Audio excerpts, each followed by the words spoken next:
Shalom, everybody. Yai, lai, lai, lai, lai, lai, lai. It's Rabbi Black. Yai, lai, lai, lai, lai, lai, lai, lai. Yai, lai, lai, lai, lai, lai, lai. Lai, lai, lai, lai, lai, lai, lai, lai. Lai, lai, lai, lai, lai.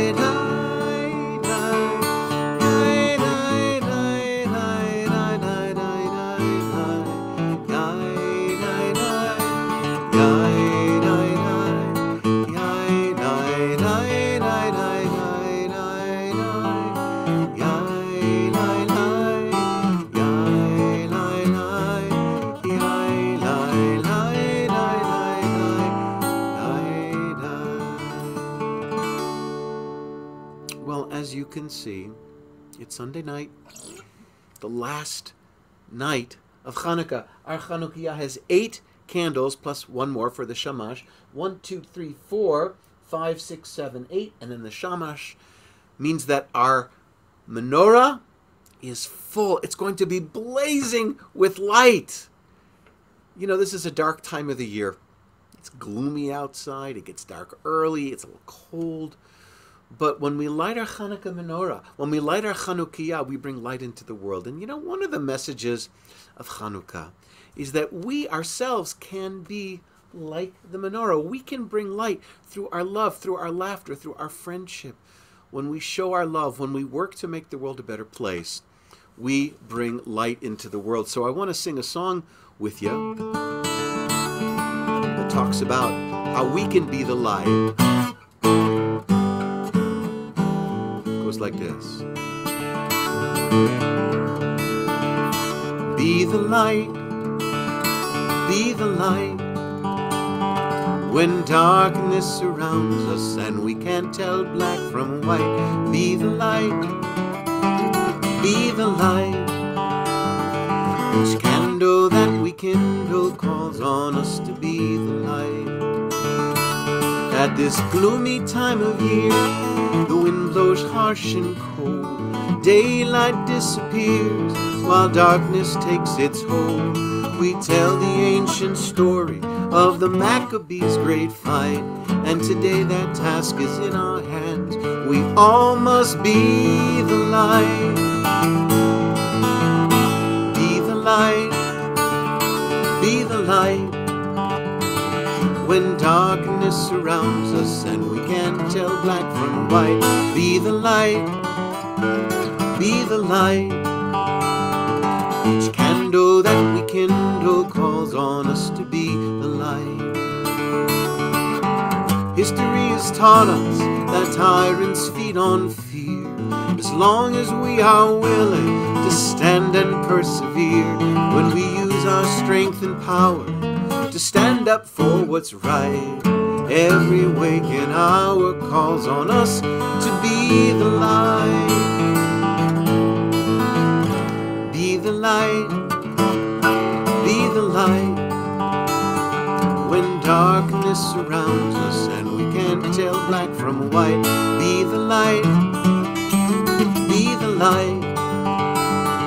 Each candle that we kindle calls on us to be the light.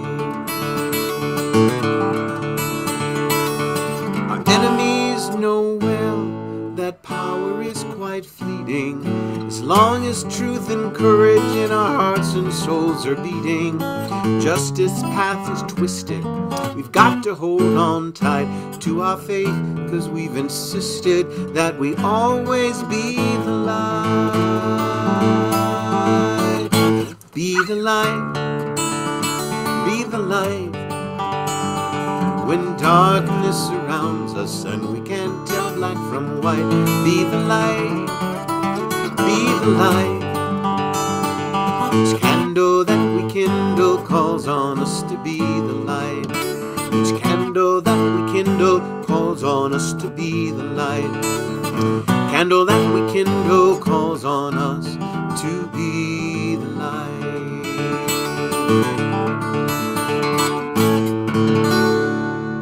Now, before we light the Hanukkah candles, I want to ask my friend Yankel to tell us a story that's my favorite Hanukkah story, the Hanukkah Dybbuk. So, let's hear it for Yankel and the Hanukkah Dybbuk.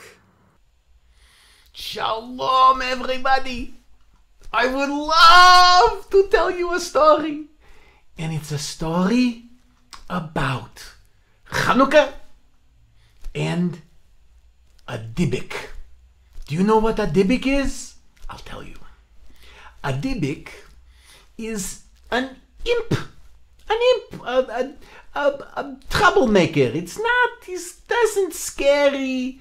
He's not a monster. He's just a troublemaker. And each Dybbuk has one thing that they do that makes them annoying. Some Dybbuks make you itch all over. Some Dybbuks make you laugh uncontrollably. But this specific Dybbuk had one thing that it did all the time whenever it was around. When this Dybbuk was around, everything moved very slowly. When the Dybbuk was around, you'd wake up in the morning, and by the time you got out of bed, it was time for lunch. You'd wash your face, it was time for dinner. You'd put your clothes on, and it was time to go back to bed. Nothing ever got done when this Dybbuk was around. So this Dybbuk happened to live in the temple in Jerusalem when King Solomon was around. Now Solomon was a wise man. He knew everything. He knew how to speak the language of all the animals. He could solve all kinds of problems. And if there was anyone who could solve the problem of the Dybbuk that made everything slow, it was Melech Shlomo, or King Solomon as he was known.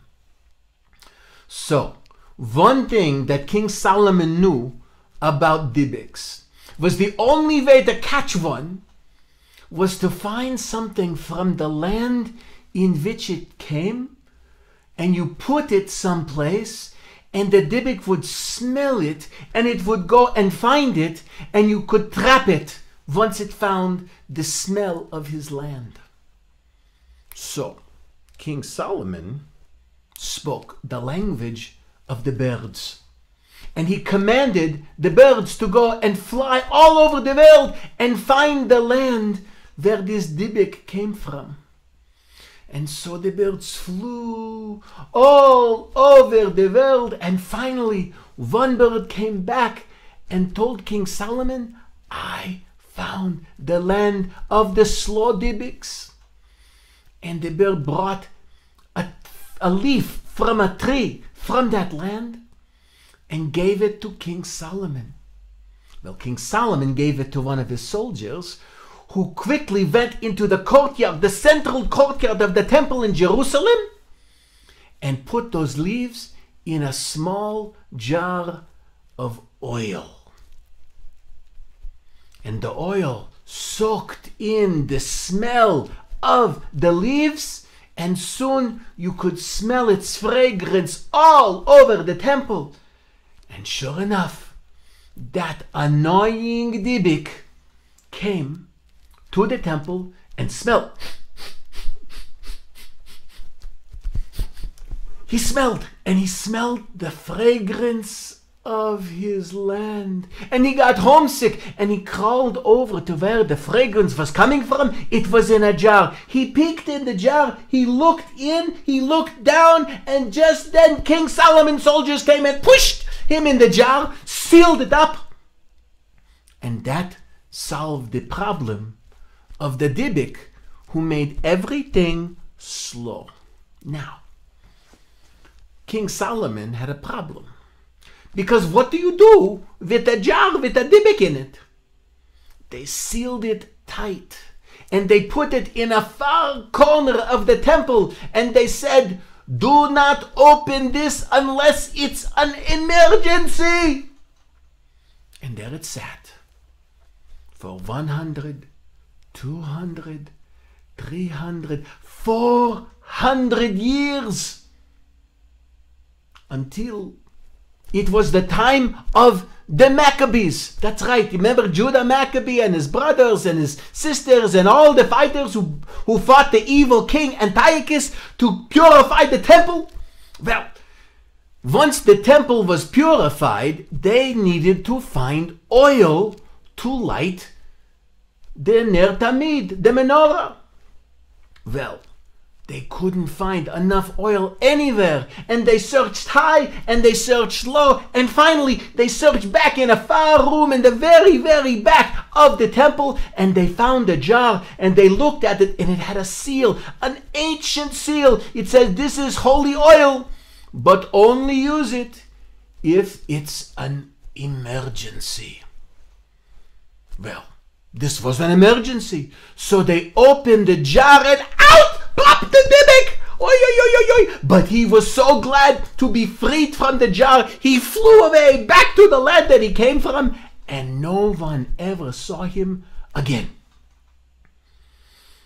And the Maccabees took the oil from the jar where the slow Dybbuk was in, they put it into the menorah, and they lit it.